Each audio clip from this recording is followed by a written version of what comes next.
صلی اللہ علیہ محمد۔ صلوات پڑھیے محمد و آل محمد۔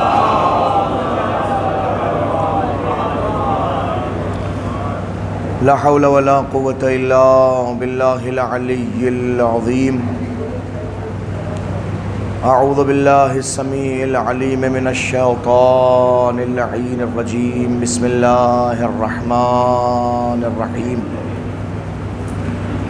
الحمد للہ وکفی وسلام علی عبادہ الذین اصطفی، خصوصاً علی محمد المصطفیٰ وعلی المرتضیٰ والفاطمة الزہراء والحسن المجتبى والحسین الشہید بکربلاء وآلہ النجبہ الذین اذہب اللہ عنہم الرجس وطہرہم تطہیرا۔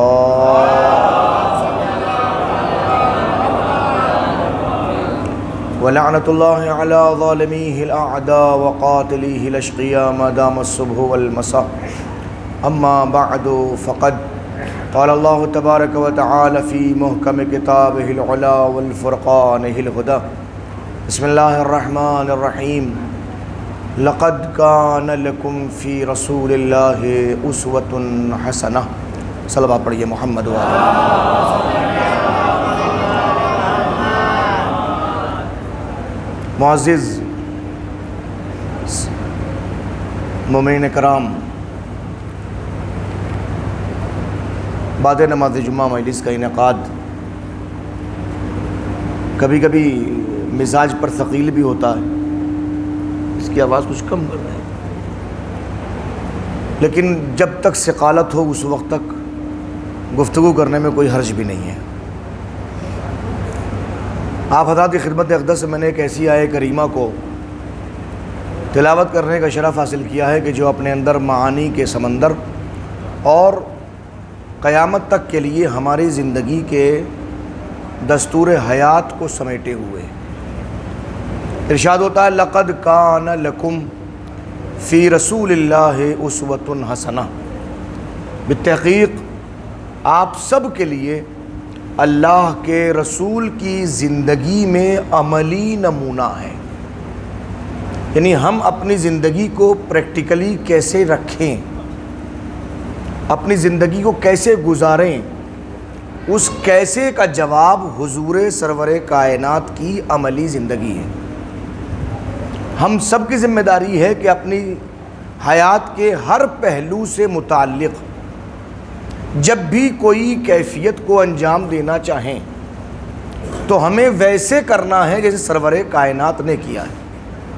مسجد میں بیٹھے ہیں یہاں پر ہم لوگ، ابھی ایک نماز سے فارغ ہوئے ہیں۔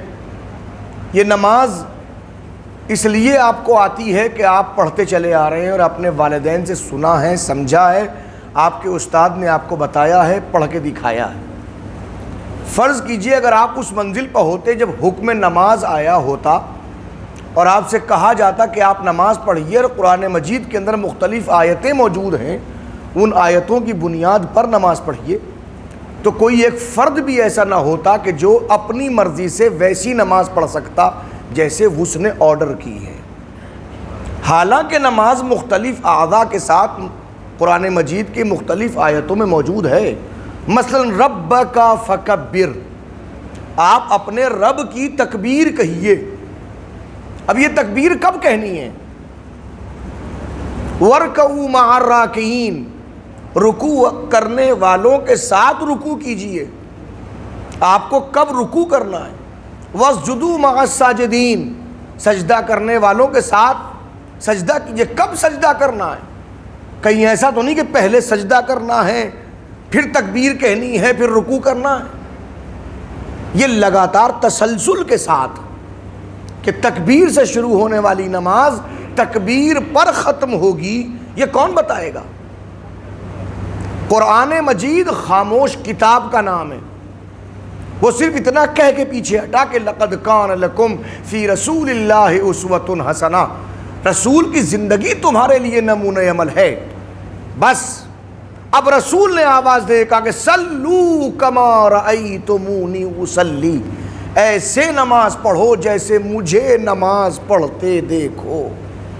ہماری ذمہ داری ہے کہ اب نماز پڑھنے سے پہلے سرور کائنات کی زندگی کو دیکھیں، وہ کیسے نماز پڑھتے ہیں، جیسے جیسے وہ نماز پڑھیں گے ویسے ویسے ہمیں نماز پڑھنی ہے۔ اب یہ خالص ایک حکم نہیں ہے، زندگی کے ہر مرحلے پر، ہر قدم پر ضرورت ہے کہ سرور کائنات کی زندگی کا مطالعہ کیا جائے اور اب اپنے اقدام کو حضور کی زندگی کے مطابق رکھا جائے۔ اب مجھے آپ لوگوں سے دریافت کروں کہ مجھے بتائیے، کیا کوئی زندگی کا ایسا شعبہ ہے کہ جہاں آپ اپنی مرضی سے کام انجام دے سکیں؟ آپ کو آپ کی مرضی کا پابند نہیں بنایا گیا ہے، آپ کو خدا کی مرضی کا پابند بنایا گیا ہے، اور خدا کی مرضی کے معلوم کرنے کا بس ایک ذریعہ ہے، من یطع الرسول فقد اطاع اللہ، جس نے رسول کی اطاعت کر لی اس نے اللہ کی اطاعت کر لی۔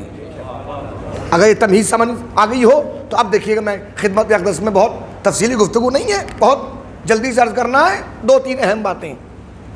خاص طور پہ یہ ماحول، یہ تمام زمانے کے نشیب و فراز، جہاں کہیں نہ کہیں ٹارگٹ کیا جا رہا ہے سرور کائنات کو۔ ایک چھوٹے سے ڈیبیٹ کے اندر ایک خاتون نے سرور کائنات پر اعتراض کر دیا، اور چند جملے یہ کہہ کر بات کا انٹرویو جو میں نے دیکھا کہ یہ میں نے اپنی طرف سے کچھ نہیں کہا ہے، یہ سب کچھ ان کے اسکالرز نے لکھا ہے، میں نے تو دہرایا ہے۔ مسئلہ یہ ہے کہ کیا وہ دہرانے والی خاتون جو فقط دہرانے کی منزلوں پہ کہہ کے گزر گئی، میں نگیٹو پوائنٹ کو الگ رکھتے ہوئے اپنے نوجوانوں سے کہنا چاہتا ہوں کہ جس بات کی طرف اس نے اشارہ کیا ہے آپ کیا کہیں گے؟ غور فرمائیے گا، آپ کا اپنا نظریہ کیا ہے؟ کیا ہماری زندگی اس منزل کے اوپر تقاضا نہیں کرتی کہ زندگی کے ہر قدم پر اگر ہمیں رسول اکرم کی ذات کو سامنے رکھنا ہے تو اب ان کی زندگی کے اور سیرت کے ہر پہلو کو ہماری نظروں کے سامنے ہونا چاہیے۔ اب پہلی منزل، بہت توجہ کیجیے، 3 پوائنٹ ہیں وہاں پہ، میں صرف ایک پوائنٹ اٹھا رہا ہوں بس۔ انہوں نے کہا حضور سرور کائنات نے، توجہ فرمائیے گا، میں اس کی کچھ ذیلی چیزیں بھی عرض کروں گا، کہ حضور سرور کائنات نے ایک 6 برس کی بچی سے نکاح کیا ہے، اور 9 سال کی عمر کے اندر حضور سرور کائنات نے رخصتی ہوئی ہے۔ پہلی بات تو یہ ہے کہ ایسا کچھ کام ہوا نہیں ہے۔ اب میرے نوجوان خاص طور پہ جو سوشل میڈیا کے اوپر ہیں، جو باقاعدہ طور کے اوپر ان لوگوں کے درمیان کے جہاں غیر مسلم افراد سے گفتگو رہتی ہے، تو کم سے کم جواب ہونا چاہیے، اس لیے کہ جس خاتون کا ذکر کیا جاتا ہے اس خاتون کو شہزادی خدیجہ کی عداوت میں کچھ جگہ دی گئی ہے، ورنہ خود ان کی اپنی حیثیت کچھ نہیں ہے۔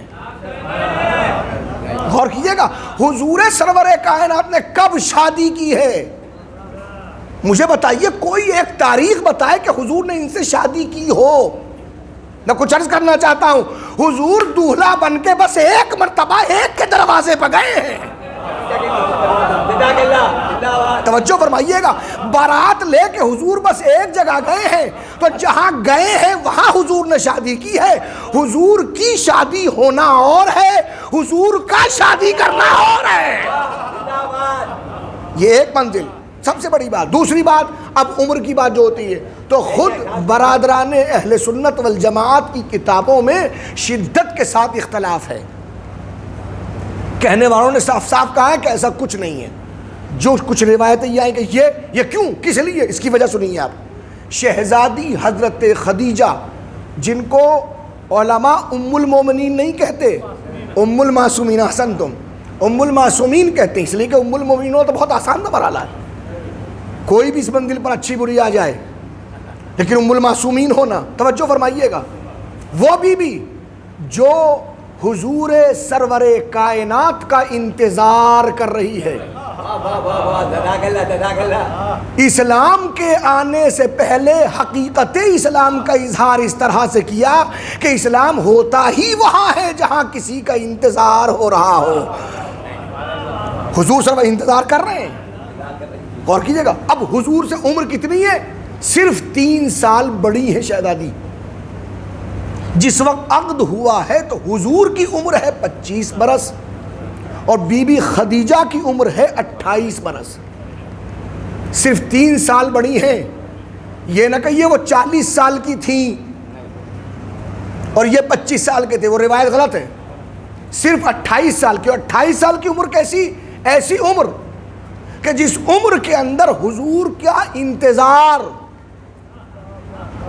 ملیکۃ العرب ہے بی بی، بڑے بڑوں نے چاہا کہ انتصاب ہو جائے، رشتے بھیجے گئے، خواہشیں ظاہر کی گئیں، تمنائیں ظاہر کی گئیں، لیکن شہزادی نے سب کے رشتے ریجیکٹ کر دیے، اس لیے کہ جس کا وجود برائے فاطمہ رکھا گیا ہو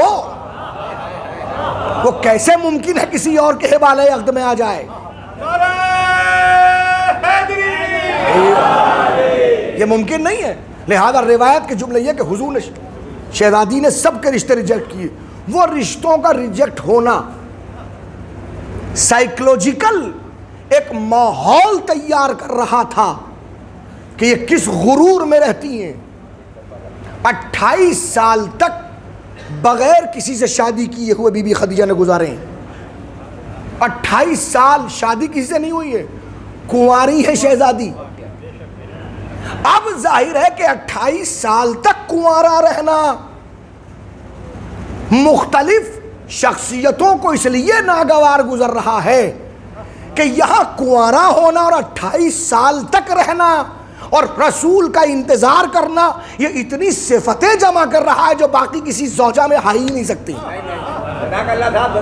لہٰذا انہوں نے کہا کہ نہیں، اب اگر کسی بیوی کو کچھ عظمت دینی ہو اور یہی کہنا ہو کہ کنواری ہیں، تو عمر ان کی کتنی ہی کیوں نہ ہو، عمر کم سے کم کہی جائے گی۔ اور یہی مسئلہ ہوا کہ عداوت شہزادی خدیجہ کے اندر یہاں یہ کہا کہ چونکہ اکیلی یہ ہیں جو کنواری ہیں، اور کنواری ہونا 6 سال کی عمر میں، حالانکہ ایسا نہیں ہے۔ اگر آپ دیکھنا چاہیں ملیکۃ العرب رئیس الواعظین مولانا قرار حسین صاحب قلہ کی لکھی اردو زبان کے اندر کتاب موجود ہے، اور تفصیل عربی میں دیکھنا چاہتے ہیں تو مختلف اور کتابیں موجود ہیں۔ شہزادی حضرت فاطمہ سلام اللہ علیہا کے حوالے سے اس وقت کا سب سے بڑا موسوعہ الموسوعۃ الکبریٰ لفاطمہ الزہرا، شیخ اسماعیل کے لکھی 25 والیوم ہے اس کے، ان میں تفصیل سے انہوں نے لکھا اس مرحلے کو، توجہ فرمائیے گا، تفصیل سے لکھا کہ باقی اور ازواج کوئی نہیں ہے جو کنواری ہو، فقط شہزادی کے، تنہا اکیلی شہزادی ہیں۔ اور جس وقت شادی ہوئی ہے، توجہ فرمائیے گا، خواہش شہزادی نے کی ہے جو خلاف فطرت تھا، اس لیے کہ عقد کا جب بھی کبھی تمنا اور اظہار کیا جاتا تھا وہ مرد کی طرف سے ہوتا تھا، کبھی خاتون تمنا عقد نہیں کرتی تھی، اس لیے کہ یہ فطرت کے تقاضے کے خلاف ہے۔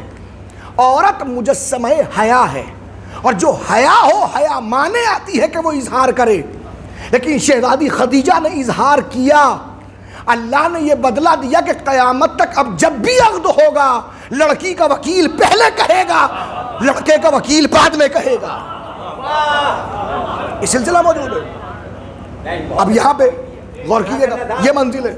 شہزادی طاہرہ نے کہا اب چونکہ یہاں عداوت تھی لہذا وہاں، اب ان کی عمر کیا ہے؟ تو روایتوں میں جملے موجود ہیں، ثبوت آپ مجھ سے لیجیے، میں دینے کو تیار ہوں، 1 2 نہیں، مختلف روایتیں کہ ان محترمہ کی عمر 18 سال سے لے کر 23 سال کے بیچ میں ہے، یا 18 سال یا 23 سال۔ دوسری بات، ماشاء اللہ سے مطلقہ بھی ہیں، طلاق شدہ ہیں۔ تیسری بات، خوبصورتی کا یہ عالم ہے کہ سر پہ ایک بال بھی نہیں ہے، یہ ہسٹری میں موجود ہے۔ تصور کیجئے کسی خاتون کو جس کے سر پہ بال نہ ہو، یہ کیفیتیں موجود ہیں۔ حضور نے شادی نہیں کی ہے، باپ نے زبردستی رسول کے ساتھ میں عقد کیا ہے کہ ہم چاہتے ہیں کہ یہ نسبت پیدا ہو جائے۔ دیکھیں یہ بات تو ہے ہسٹریکل کہ عمر کے تقاضے میں باقاعدہ شیعہ ہاتھ سے ہٹ کے اہل سنت والجماعت کے، لیکن اب ایک خاص موضوع جس کو مجھے عرض کرنا ہے وہ یہ کہ اب آپ اور میں یہاں بیٹھے ہوئے جتنے مسلمان ہیں کتنے عقد بیک وقت کر سکتے ہیں؟ دیکھیے اسلام میں اور قرآن فقہ کے اعتبار سے ایک انسان ایک ہی عقد کر سکتا ہے، دوسرا عقد اس کے لیے جائز نہیں ہے، قطعاً جائز نہیں ہے۔ ایک مرد ایک ہی عورت سے شادی کر سکتا ہے، جائز قطعاً نہیں ہے، لیکن ہاں اگر اس میں کچھ ایکسٹرا کوالٹی موجود ہے، وہ ایکسٹرا کوالٹی کیا کہ اس کے اندر اللہ نے عدالت کی صلاحیت دی ہے کہ اس کے پاس صلاحیت ہو، وہ کھلا پلا سکتا ہو اور اسی انداز سے جیسے پہلے کو ویسے دوسری کو، تو اب ایسا انسان ایکسٹرا کوالٹی کی بنیاد پہ دوسری شادی بھی کر سکتا ہے۔ کر سکنا اور ہے، کرنا اور ہے۔ بہت لینگویج کو دیکھیں گے آپ۔ پھر اگر اور مزید صلاحیت ہے 3 اور صلاحیت ہے 4، بس باؤنڈیشن لگ گئی یہاں پہ۔ ایک انسان ایک وقت میں بس 4 شادیاں کر سکتا ہے، 5ویں شادی اگر کرنا چاہتا ہے تو ان 4 میں سے کسی ایک کو طلاق دے۔ مسئلہ سمجھیے گا، اور صرف طلاق دے کے فوراً نہیں کہ طلاق دے فوراً شادی ہوگی، نہیں، وہ 3.5 مہینے عدت کے ہیں وہ گزارے، اس لیے کہ عدت کے زمانے میں مطلقہ عورت اس کی بیوی رہتی ہے۔ 3.5 مہینے جب گزر جائیں گے عدت کے اور رجوع نہ کرے تو 5ویں شادی کر سکتا ہے۔ یہ ہے میرے اور آپ کے اور تمام مسلمانوں کے لیے، لیکن حضور سرور کائنات صلی اللہ علیہ وآلہ وسلم کے لیے وہاں خصوصیات اور امتیازات کچھ الگ ہیں۔ حضور کتنی شادیاں کر سکتے ہیں؟ اب دیکھیں اسی کے ذیل میں ہے یہ بات، یہ کتنی شادیاں کر سکتے ہیں؟ جتنی چاہیں، وہاں باؤنڈیشن نہیں ہے۔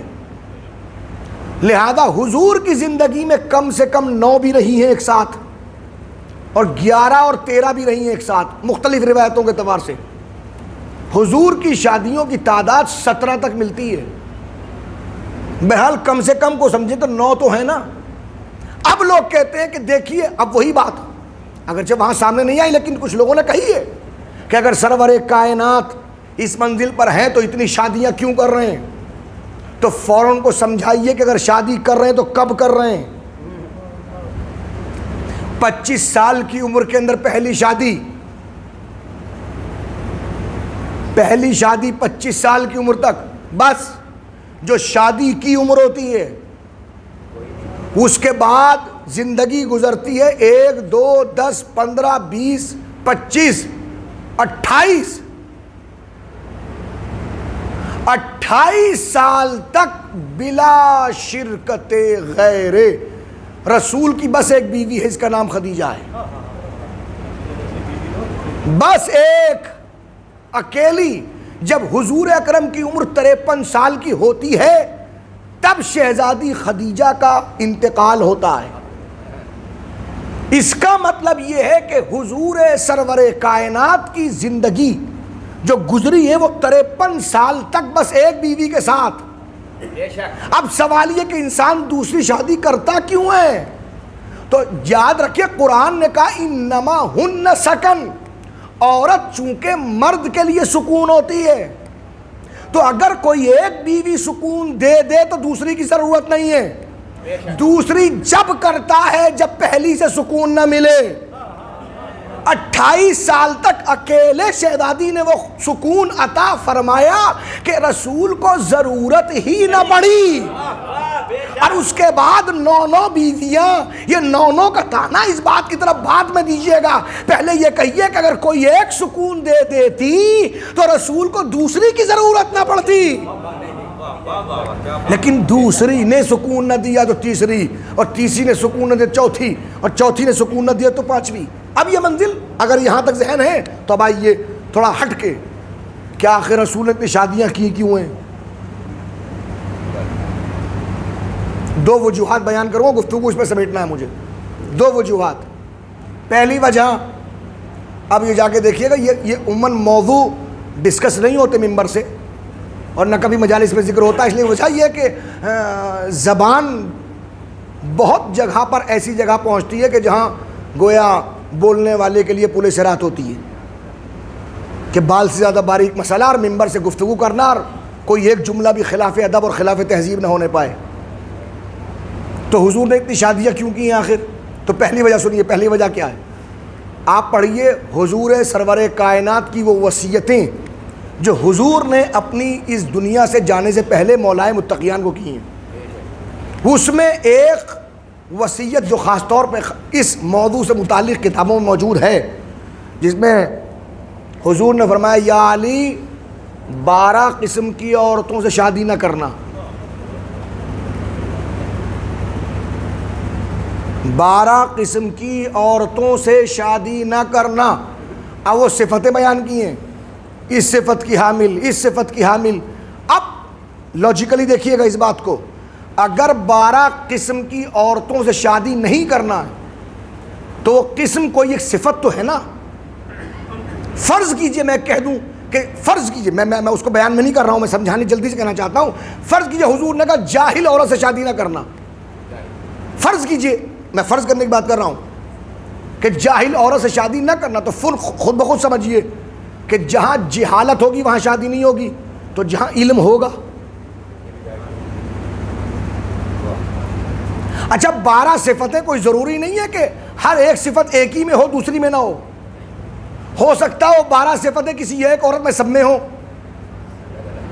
ہو سکتا ہے کسی میں 6 ہو سکتا ہے کسی میں 5 ہوں، اور ایسے ہی پازیٹیو صفت بھی، جیسے جہالت کے مقابلے پہ علم ہے، ویسے ہی علم بھی ممکن ہے کہ علم بھی ہو تو زہد بھی ہو تو کرامت بھی ہو، تو ممکن ہے۔ لہذا اب چونکہ 12 صفت کی حامل خواتین سے شادی کرنے کو رسول نے منع کیا ہے، اور رسول کو قرآن نے کیا کہا؟ میں نے آیت پڑھی، لَقَدْ كَانَ لَكُمْ فِي رَسُولِ اللَّهِ أُسْوَةٌ حَسَنَةٌ، رسول کی زندگی تمہارے لیے نمونہ عمل، اور نمونہ عمل کا مطلب یہ اب ہمیں ہر کام سے پہلے رسول کو دیکھنا ہے۔ تو جب ہر کام سے نماز سے پہلے رسول کو دیکھنا ہے تو کیا شادی سے پہلے نہیں دیکھیں گے رسول کو؟ ہمارا کام یہ بھی تو کہ شادی کرنے کے لیے تیار ہوں تب دیکھیں رسول کس سے شادی کر رہے ہیں۔ اب مسئلہ یہ ہے کہ اگر رسول نے کر لی خدیجہ سے، اکیلی خدیجہ سے، اور ہماری بیوی خدیجہ جیسی نہ ہوئی، تو ہم کیسے اس کے ساتھ زندگی گزاریں؟ ہمارے سامنے نمونہ عمل بھی تو ہو، اچھی خاتون آئے تو وہ بھی نمونہ عمل ہمارے سامنے ہو، اور اگر ہمارے پاس بری خاتون آ جائے تو وہ بھی پریکٹیکلی نمونہ ہو۔ لہذا یہ عقلاً ضروری ہے کہ رسول ہر اس صفت کی حامل خاتون سے شادی کریں تاکہ قیامت تک کوئی امتی یہ نہ کہہ سکے کہ میرے سامنے رسول کی زندگی تھی ہی نہیں۔ لہذا ضرورت ہے کہ رسول شادی کریں۔ توجہ فرما رہے ہیں آپ؟ لہذا رسول نے اتنی شادیاں کی ہیں مسلسل۔ اب کیسی کیسی ہیں؟ اللہ اکبر، ایسی ایسی کہ سورہ تحریم پڑھ لیجیے سمجھ میں آ جائے گا کہ جہاں قرآن کہہ رہا فقط صغت قلوبکما، تم دونوں کے دل ٹیڑھے ہو گئے ہیں۔ اب کون ہے یہ میں نہیں کہہ سکتا، جا کے قرآن کی تفسیر پڑھیے، صلوات پڑھیے محمد و آل محمد۔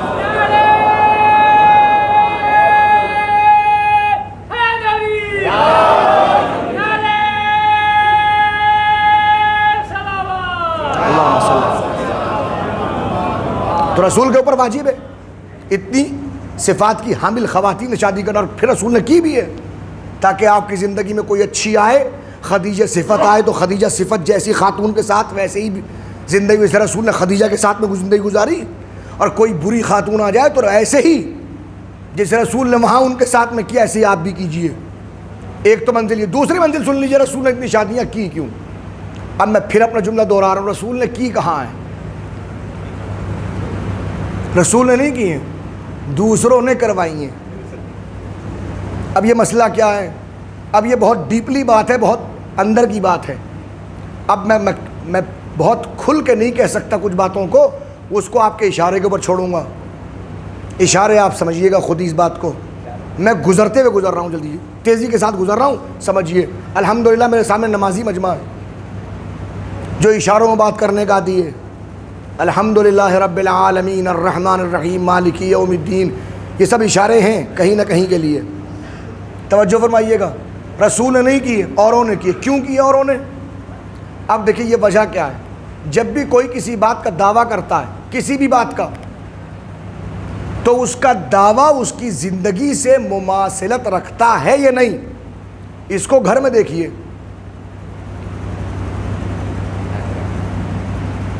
میں نے آپ سے کہا کہ جناب جب بھی گفتگو کیجیے ادب تہذیب سے بات گفتگو کیجیے، یہ تو طلاق سے گفتگو کیوں؟ آپ جناب سے بات کیجیے، فرض کیجیے۔ آپ نے کہا ٹھیک ہے بہتر ہے۔ بھائی یہ مولوی اکیلا ایسا انسان ہے کہ جو کہہ رہا ہے آپ جناب سے باتیں کیجیے۔ چلیے یہ اپنے قول میں سچا ہے کہ نہیں، سے گھر میں جا کے دیکھیے یہ اپنے گھر میں کیسے بات کرتا ہے، اس کے برتاؤ اپنے ماں باپ کے ساتھ کیسا ہے، بھائی بہن کے ساتھ کیسا ہے، بیوی کے ساتھ کیسا ہے، بچوں کے ساتھ کیسا ہے۔ کیا ایک لہجے میں سب سے باتیں کرتا ہے؟ کسی بات کو ٹوکنا روکنا۔ اب میں بہت سامنے کی بات عرض کروں، اطہر کاظمی یہاں مسجد میں آئے، یہاں نماز پڑھنے کے لیے کھڑے ہوئے، تو چونکہ اتنے لوگ موجود ہیں آپ لوگ، اب یہ فطرت ہے، نیچر ہے، تو میں کھڑے ہو کے نماز پڑھوں گا تو بڑے سلیقے سے نماز پڑھوں گا۔ اللہ اکبر، بسم اللہ الرحمن الرحیم، الحمد للہ رب العالمین الرحمن الرحیم، ایک لفظ صحیح طریقے سے ادا ہو رہا ہے، مالک یوم الدین ایاک نعبد و ایاک نستعین۔ اور جب میں بالکل تنہائی میں اکیلے میں نماز پڑھوں گا، اللہ اکبر، بسم اللہ الرحمن الرحیم، الحمد للہ رب العالمین الرحمن الرحیم مالک یوم الدین، کیا ہوتا ہے؟ گھر کے اندر کی زندگی اور ہوتی ہے، گھر کے باہر کی لائف اور ہوتی ہے۔ سمجھ رہے ہیں ایک بات؟ لہٰذا لوگوں نے حضور سرور کائنات کی گھر کی زندگی کو دیکھنے کے لیے کہ یہ ایسا کچھ کہہ رہے ہیں، آیا یہ اپنی بات میں سچے ہیں کہ نہیں ہیں، ان کے گھر کے اندر کسی اپنے کو بھیجو۔ اب بہت توجہ کیجئے گا، اب میں اور لیٹسٹ انداز میں کہہ دوں، سلیقے سے سمجھا دوں آپ کی خدمت اقدس کے اندر۔ دیکھیے آدمی دن رات نظر رکھنے کے لیے آج کے زمانے میں کیمرے فٹ کیے جاتے ہیں، گھر کے باہر بھی ہوتے ہیں، گھر کے اندر بھی۔ ایک صاحب کے میں گھر میں گیا تو کیمرے لگے ہوئے تھے، میں نے کہا بھائی صاحب میں گھر کے اندر کیمرے کیوں ہیں؟ کہ مول صاحب 5-6 خواتین گھر میں کام کرنے کے لیے آتی ہیں، جھاڑو برتن کرنے کے لیے خاتون آتی ہے، روٹی پکانے کی دوسری آتی ہے، پریس کرنے کے لیے برتن اور لباس دھونے کے لیے تیسری خاتون آتی ہیں۔ تو میں نے پھر کہ چوریاں بہت ہو رہی تھیں، میں نے گھر میں کیمرے لگا دیے۔ جس دن سے کیمرے لگے کوئی چوری نہیں ہوتی، یہ لیکن کوئی نہ کوئی جہاں جائے گا کہیں نہ کہیں سے وہ معلوم ہو اس کے سامنے۔ اوپر والے سے سب ڈرتے ہیں، لگے ہوئے کیمرے، وہ سب دیکھنے کے لیے ساری ایکٹیویٹیز ریکارڈ ہو رہی ہیں، کیمرے لگے ہوئے ہیں۔ بھئی یہی مسئلہ تھا، رسول کے گھر کے اندر لوگوں نے اپنے اپنے کیمرے فٹ کیے، اپنے اپنے کیمرے، اپنے اپنے۔ میں کسی اور کی بات نہیں کروں گا، آئیے جہاں تک آپ کا ذہن پہنچے آپ جا کے دیکھیے گا۔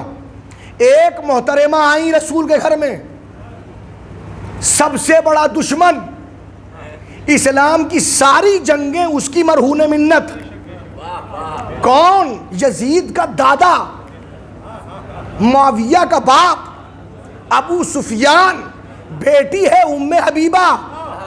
رسول کے گھر میں کیمرہ لگ گیا، توجہ فرمائیے، کیمرہ لگ گیا رسول کے گھر کے اندر، لیکن وہ رسالت ہی کیا جو اس منزل پر تبدیلی نہ کر دے۔ ایک دن باپ آ گیا بیٹی کے گھر پہ، جیسے ہی بیٹی آئی اور دیکھا باپ ہے، استقبال کر کے لے کے آئی۔ باپ چاہتا ہے کہ رسالت کے بستر پہ بیٹھے، ایک مرتبہ بیٹی نے بستر سمیٹ دیا، باپ نے ایک مرتبہ غصہ ہو کے کہا یہ کیا کیا؟ کہ یہ آپ کا بستر نہیں ہے، رسول کا بستر ہے۔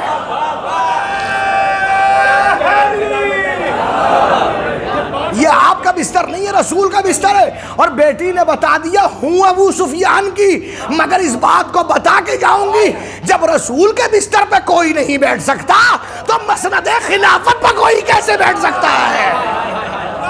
صلوات پڑھیں محمد و آل محمد۔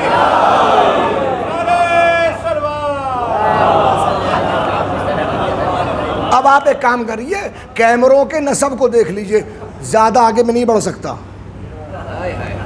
کس کس نے کیمرے لگائے، کہاں کہاں لگائے، کیسے کیسے لگائے، جا کے دیکھیے۔ تو یہ انہوں نے لگائے، رسول نے نہیں لگائے، تاکہ دیکھیں۔ مگر اب مزاج یہ ہے کہ جتنی روایتیں، خاص طور پہ کچھ اہم روایتیں ایسی موجود ہیں کہ جو اپنے آپ میں بہت کچھ ثابت کرتی ہیں کہ حضور صلی اللہ علیہ وسلم، اور پھر زندگی کی کیفیت بھی دیکھیے آپ۔ ہمارے علماء نے واقعاً بڑا کام کیا ہے اس سلسلے میں، بہت سا کام علماء کا ہوا تو آپ کے رامپور میں موجود ہے، رضا لائبریری کے اندر، چونکہ بہت خاص لائبریریوں میں سے شمار ہوتی ہے، ہندوستان کی اہم لائبریریوں میں سے، جہاں ہمارا بہت لٹریچر موجود ہے، باقاعدہ طور پر ہمارے علماء کی بہت نایاب کتابیں ہیں آپ کے رامپور میں موجود ہیں، جا کے دیکھیے۔ اتنی اہم کتابیں جہاں ثبوت بہم پہنچایا گیا کہ اوروں کی زندگی، اور پھر یہاں پہ لوگوں نے کہا کہ ان کا کیا مقابلہ، ان کا کیا مقابلہ۔ ارے ان کا کیا مقابلہ، 5,500 حدیثیں انہوں نے رسول سے روایت کی ہیں۔ شادی کب ہوئی ہے؟ کہا شادی ہوئی ہے فتح خیبر سے پہلے، 3 سال کے بعد رخصتی، فتح مکہ سے تھوڑے دن پہلے تشریف لائی ہیں، 3 سال رسول کے ساتھ میں رہیں، اور 3 سال بھی اس رسول کے ساتھ میں اس سے بڑا عادل کوئی نہیں۔ اور عدالت کا تقاضا یہ ہے کہ جب ایک رات ایک بیوی کے ساتھ سوئے تو اب اگر 9 ہے تو اب 9ویں دن نمبر آئے گا۔ ایک مہینے میں 30 دن ہوتے ہیں مگر بیوی کو ملیں گے 3 دن، پورے سال میں ہوتے ہیں 12 مہینے 365 دن، ایک بیوی کو ملیں گے 36 دن۔ اتنا بڑا عادل رسول، 36 دن دینے والا، مجھے بتائیے آخر اس نے اتنی حدیثیں دی کیسے؟ اور پھر جب ہمارے علماء، بڑا اچھا ایک جملہ دے دوں آپ خدمت میں، بڑا بہترین جملہ، انہوں نے کہا ہم بیٹی سے کیوں لیں، ہم تو باپ سے لیں گے، اگر ہمیں روایت ہی لینی ہے تو باپ سے لیں گے۔ کیوں؟ اس لیے کہ باپ کے لیے کہا یہ جاتا ہے کہ سب سے پہلے رسول پر ایمان لائیں، یہ کہا جاتا ہے کہ 3 کیٹیگری ہیں، اب ایک کیٹیگری بنائی گئی، اسپیشل بنائی گئی، عورتوں کی کیٹیگری، بچوں کی کیٹیگری اور مردوں کی کیٹیگری۔ عورتوں میں سب سے پہلے بی بی خدیجہ ایمان لائیں، بچوں میں سب سے پہلے حضرت علی ایمان لائے، اور مردوں میں سب سے پہلے یہ حضرت لے کے آئے۔ تو آپ کی نظروں میں سب سے پہلے مردوں میں ایمان لانے والے وہ ہیں، تو جب وہ سب سے پہلے ایمان لانے والے ہیں تو سب سے زیادہ رسول کے ساتھ رہے ہیں۔ جب سب سے زیادہ رسول کے ساتھ رہے ہیں تو پھر سب سے زیادہ رسول نے حدیث بھی ان سے ہی بیان کی ہوں گی۔ مگر اب جملہ سنیے، تعجب کریں گے آپ، صحاح 6 6 صحیح کتابیں، صحیح بخاری 1، صحیح مسلم 2، صحیح ترمذی 3، سنن ابن نسائی 4، سنن ابن ماجہ 5، سنن ابن داؤد 6، یہ 6 صحیح کتابیں ہیں۔ باپ سے صرف 143 حدیثیں ہیں بس، بیٹی سے 5,500، باپ سے 143، 143۔ آخر وجہ کیا ہے؟ کہ سب کچھ بیٹی ہی کو بتایا تھا۔ اب دیکھیں، معاف کیجئے گا، میں معاف کیجئے گا، میں جو خاص طور پہ خلط ملط کرنے کے عادی ہیں کہ بھائی وہ تبرہ پڑھا جاتا ہے، معاف کیجئے، میں تبرہ پڑھنے کا عادی ہوں، تبرہ کیا جاتا پڑھا نہیں جاتا۔ ایک بات، مناظرے کی دلیلیں ہوتی ہیں، اس کا طریقہ ہوتا ہے، اسلوب ہوتا ہے، میرا ایک جملہ بھی اس سے ہٹتا نہیں ہے۔ آپ بالکل پوچھ سکتے ہیں، کوئی بیٹھنے والا بیٹھے، الحمدللہ خدا کا شکر ہے، کوئی یہ کہہ کے نہیں اٹھے گا کہ ہماری کسی کی تذلیل ہوئی ہے، ذلت کسی کی نہیں ہے، اور ہمارے مراجع کرام نے منع کیا ہے۔ ہم تو کیا کریں، ہم تو مقلدین میں سے ہیں، ہم تو ان کے حکم کے غلام ہیں، جو انہوں نے کہہ دیا انہیں خبردار، کسی بھی مذہب کے مقدسات کی توہین حرام ہے تو حرام ہے۔ میں تو اپنی بات کہہ رہا ہوں، کسی بھی خاتون کے لیے، ایک خاتون وہ ہے جو 28 سال تک رسول کے ساتھ رہی ہے، روایتیں 5 بھی نہیں ہیں، ایک خاتون وہ ہے جو 30 دن بھی رسول کے ساتھ نہیں رہی ہے، 5,500 حدیثیں۔ مسئلہ یہ کہ آخر ایسا ہے کیوں؟ کہیں نہ کہیں دال میں کالا تو نہیں ہے، یا پوری دال ہی کالی تو نہیں ہے؟ ضرورت ہے کہ دیکھا جائے، عقل کی ترازو پر تولنے کے بعد فیصلہ کیا جائے۔ لہذا اس منزل کے اوپر الحمدللہ شعور موجود ہے کہ اس امت اسلامیہ میں کوئی کسی کا برا کہے، ممکن ہے کوئی برا مانے کوئی نہ مانے، لیکن کم سے کم آج بھی تمام امت اسلامیہ میں سنی ہوں، شیعہ ہوں، سنیوں کے اندر بریلوی ہوں کہ دیوبندی ہوں کہ اہل حدیث ہوں کہ اہل قرآن ہوں، نظامی ہوں کہ اجمیری ہوں، نقشبندی ہوں یا حنفی ہوں یا شافعی ہوں یا حنبلی ہوں، شیعوں کے اندر بہرے ہوں یا خوجے ہوں یا اس منزل پر اسماعیلی ہوں یا داؤدی ہوں، اخباری ہوں یا اصولی ہوں، جتنے بھی افراد ہیں کم سے کم ایک منزل پر سب لوگ متفق ہیں، اتفاق اس بات کے اوپر ہے کہ خبردار کسی کو کچھ کہہ دینا مگر سرور کائنات صلی اللہ علیہ وآلہ وسلم کی زندگی پر کوئی اعتراض نہ ہو۔ اور دنیا نے دیکھا کہ جب اس محترمہ اس منزل کے اوپر چاہا تو پورا عالم اسلام ایک ہوا اور حکومت ہندوستان کو بھی جھکنا پڑا، اور سپریم کورٹ نے تو کہا کہ علی الاعلان معافی مانگنی چاہیے اس بات کی طرف۔ آپ اگر آ کے دیکھیں تو کم سے کم ذمہ داری تو ہے کہ اگر کوئی رسالت مآب سے متعلق غلط بات منسوب کر رہا ہے تو آپ کم سے کم جواب دینے کے لیے کہیں کہ رسالت مآب وہ ہیں کہ جہاں غلطی کا امکان ہی نہیں ہوتا۔ کیوں؟ میں گفتگو سمیٹ رہا ہوں۔ غلطی جب بھی ہوتی ہے 3 مرحلوں پر ہوتی ہے، غلطی کے مرحلے ہی 3 ہیں، چوتھا کوئی نہیں، بس 3 چوتھا کچھ نہیں۔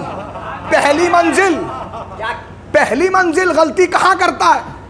مولا متقیان کا مشہور زمانہ جملہ ہے نہج البلاغہ میں، کلموا لتعرفوا، کلام کرو تاکہ پہچانے جاؤ۔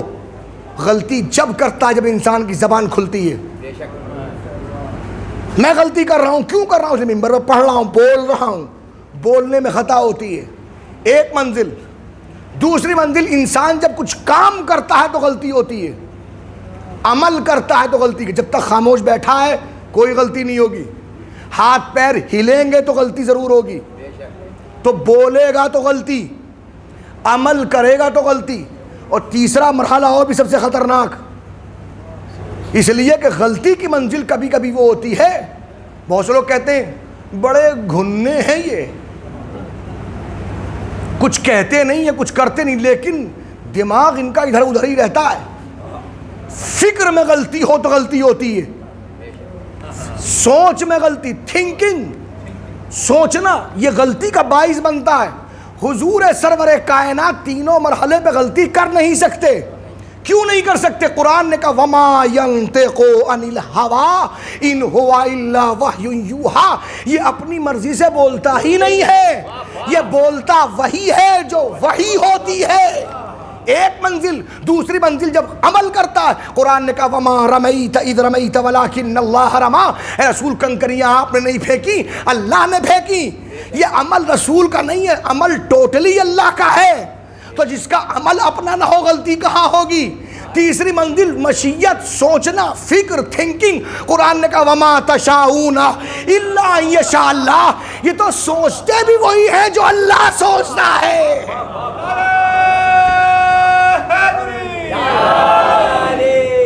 تو جب تینوں مرحلے پر خدائی پہرے موجود ہوں تو غلطی کا امکان کیسے ہو سکتا ہے؟ اب کوئی کہے اتنی عمر کی لڑکی سے شادی کی ہے، یہ کیا، تو یاد رکھیے اس تمام چیزیں، اور پھر معاف کیجیے گا میں گفتگو کو سمیٹ لوں، یہ تمام چیزیں ہم دیکھ رہے ہیں۔ جب وسیم ملعون نے 26 آیتوں کے بارے میں شاخسانہ چھوڑا تب بھی ہم سمجھے، اس لیے کہ اس منزل کے اوپر بھی 100 سال سے زائد پرانی کتابیں میرے پاس میں موجود ہیں کہ جب انہی آریہ سماج کی طرف سے یہ اسپیشلی جس پر مناظرے ہوتے تھے مسلمانوں سے، یہ مطالبہ کیا گیا تھا قرآن میں 26 آیتیں وہ ہیں جو غلط ہیں، اور ہمارے علماء نے اس وقت بھی جواب دیے تھے، بس ذرا تحقیق کر کے یہ 2 اور اضافہ کر لیا ہے، 24 سے 26 پہنچ گئے ہیں۔ اور اب جو اسی مسیح ملعون کی طرف سے حضور سرور کہاں کے نام کتاب لکھی گئی، اگر کسی کے پاس موجود ہو اور دیکھیو تو اب نہیں، آزادی سے پہلے کی رنگیلا رسول اٹھا کے دیکھ لیجئے آپ، وہی رنگیلا رسول جو محمد کے نام سے دوبارہ ہندی میں پرنٹ ہوئی ہے، ورنہ جسے اردو ہندی نہ آتی وہ ہندی میں کتاب لکھے گا، اسے کیا پتا؟ اسے کیا معلوم؟ اور سمجھدار انسان تو قلم کی نوک کو دیکھ کے سمجھتے ہیں کہ کہاں سے بولا جا رہا ہے۔ غور کر رہے ہیں آپ؟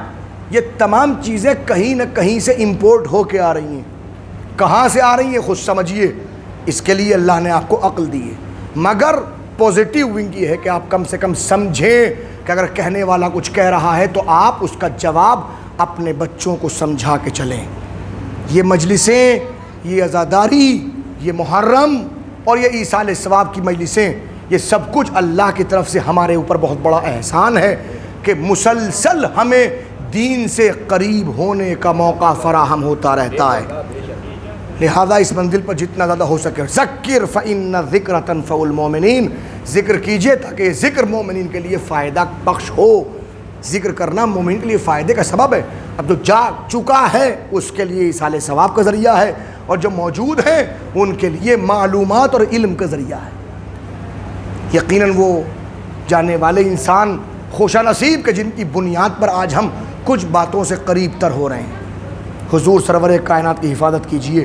اور پھر میں گفتگو کو سمیٹ لوں، کربلا کا پورا وجود باعث سرور کائنات ہی تو ہے۔ مجھے بتائیے کربلا میں جنگ کس بات کی ہے؟ معاف کیجئے کہ میں 2 لمحے لوں گا، کس بات کی جنگ ہے؟ آپ اگر دیکھیں گے عموماً ایک بات کہی جاتی، یقیناً بات درست ہے، میں پہلے کہہ دوں بات بالکل درست ہے، کوئی خطا نہیں ہے، لیکن میں تھوڑا اعتراض کرتے آگے بڑھوں اپنی بات کے ثبوت کو پہنچانے کے لیے۔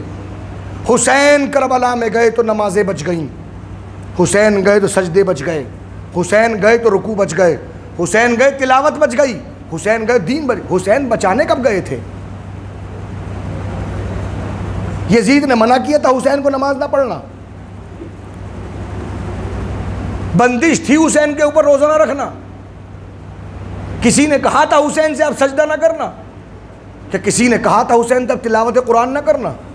مجھے بتائیے ایک جگہ دکھائی لکھا ہوا کہ جہاں منع کیا خبردار فرزند رسالت میں آپ کو نماز نہ پڑھنے دیا جائے؟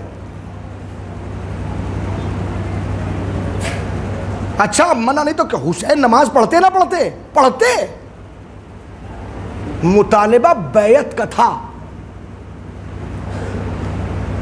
مطالبہ سرکار رسالت مآب کی حرمت کا تھا۔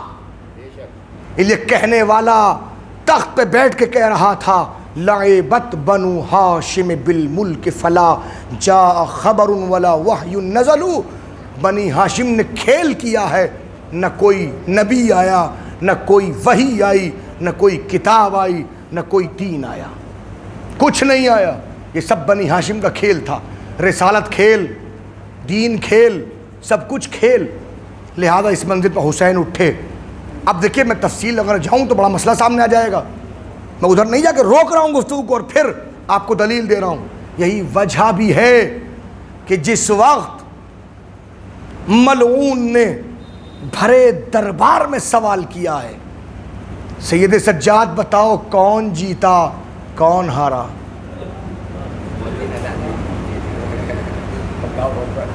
بتاؤ کون جیتا کون ہارا؟ اس لیے کہ ہار اور جیت کا معیار قتل کرنا اور قتل ہونا ہی تو ہے۔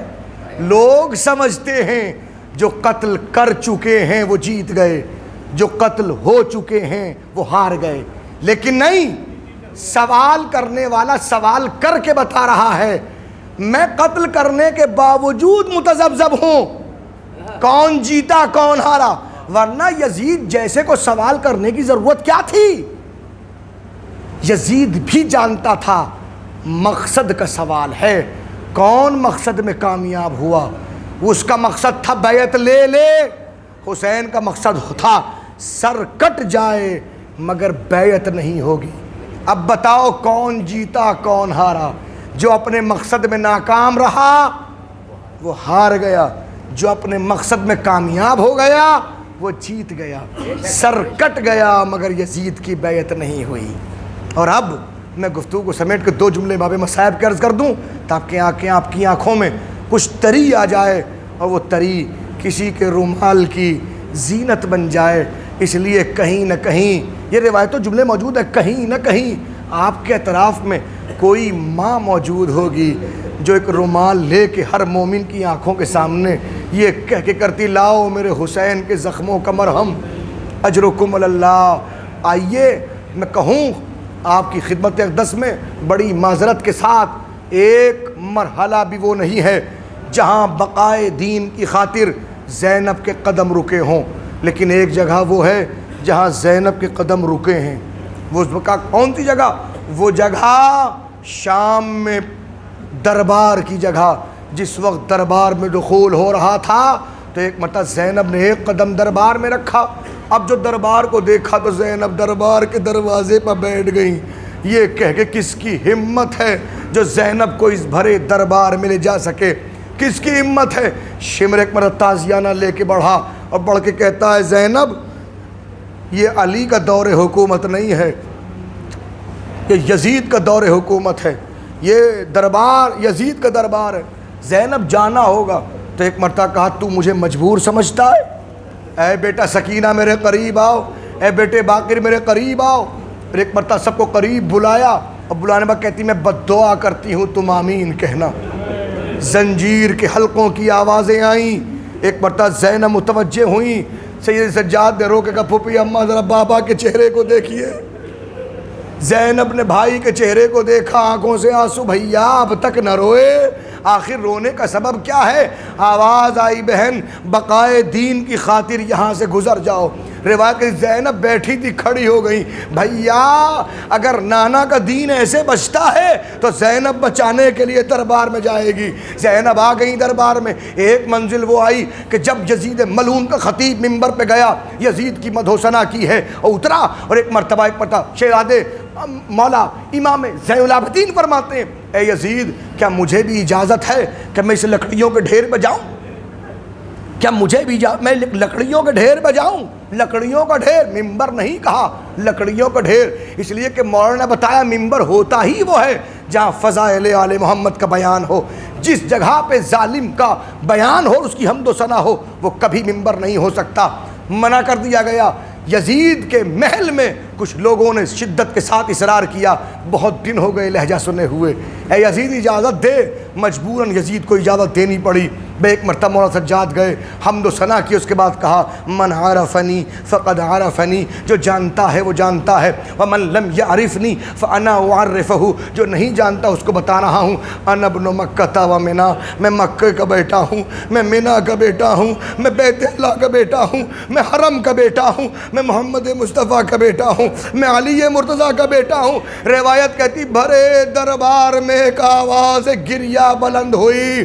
یزید کو خوف ہوا ارے کہیں ایسا نہ ہو کہ دربار میں بغاوت پیدا ہو جائے. اشارہ کیا، لوگ ہڑبڑا کے اٹھے. 7 جگہ سے اذان شروع ہوئی، ایک دربار میں 7 جگہ سے. جیسے ہی مؤذن نے کہا اللہ اکبر، مولا سجاد نے خطبہ روکا کہ جل جل جلالہ تعالی کریم، یقیناً تکبیر کے لائق وہی ہے. مؤذن نے کہا اشہد ان لا الہ الا اللہ. امام نے کہا نشہد بذالک، ہم بھی گواہی دیتے ہیں وہ اللہ وحدہ لا شریک ہے. مؤذن نے کہا اشہد ان محمد الرسول اللہ. میں ایک مرتبہ مؤذن نے متوجہ کہا اے مؤذن اسی نام کا واسطہ ذرا ٹھہر جا. مؤذن رکا، یزید کو دیکھ کے کہا یزید بتا یہ کس کے دادا کا نام ہے، یہ کس کے نانا کا نام ہے؟ ارے تو پوچھ رہا تھا کون جیتا ہے کون ہارا ہے؟ ارے جس کے دادا کا نام اذان میں زندہ سلامت ہے وہ جیت گیا، جس کے دادا کا نام نہیں ہے وہ ہار گیا.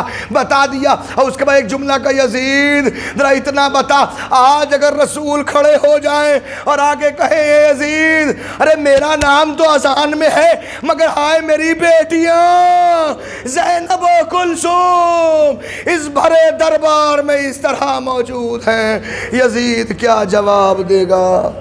یزید کیا کہے گا؟ وَسَيَعْلَمُ الَّذِينَ ظَلَمُوا أَيَّ مُنْقَلَبٍ يَنْقَلِبُونَ أَلَا لَعْنَةُ اللَّهِ الْقَوْمِ الظَّالِمِينَ.